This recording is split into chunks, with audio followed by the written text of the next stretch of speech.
प्रेम से बोलिए शेरा वाली मैया की जय।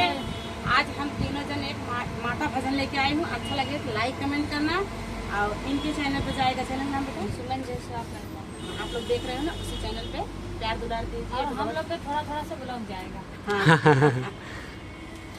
जियराया आनंद होई जाई हो जब उतराई भवानी।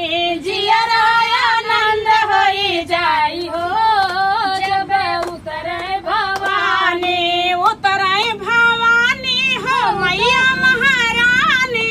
उतराई भवानी हो मैया महारानी।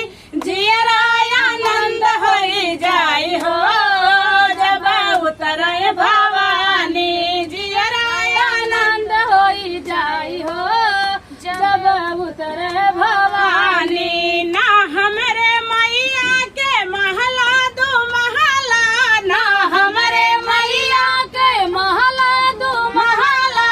पल में मंदिर बनी जाई हो जब उतरे भवानी। पल में मंदिर बनी जाई हो जब उतरे भवानी। जियराया आनंद होई जाई हो जब उतराई भवानी। जियराया आनंद होई जाई हो जब उतरे भवानी। ना हमरे मैया के दिया नाया बाती। ना हमरे मैया के दिया नाया बाती। पल में अजर होई जाई हो जब उतराई भवानी। पल में अजर होई जाई हो जब उतरे भवानी। जियराया आनंद होई जाई हो जब उतराई भवानी। जियराया आनंद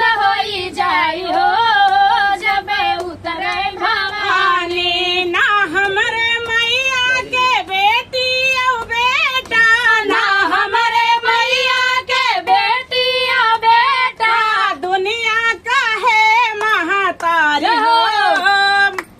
अरे दुनिया का है महातारी हो जहाँ उतरे भवानी। दुनिया का है महातारी हो जहाँ उतरे भवानी। जियराया आनंद होई जाई हो जब उतरे भवानी। जियराया आनंद होई जाई हो जब उतरे भवानी। उतरे भवानी हो मैया महारानी। उतरे भवानी हो मैया महारानी। जियराया आनंद होई जाई हो जब उतरे भवानी। जियराया आनंद होई जाई हो जब उतरे भवानी। शेरा वाली मैया की जय।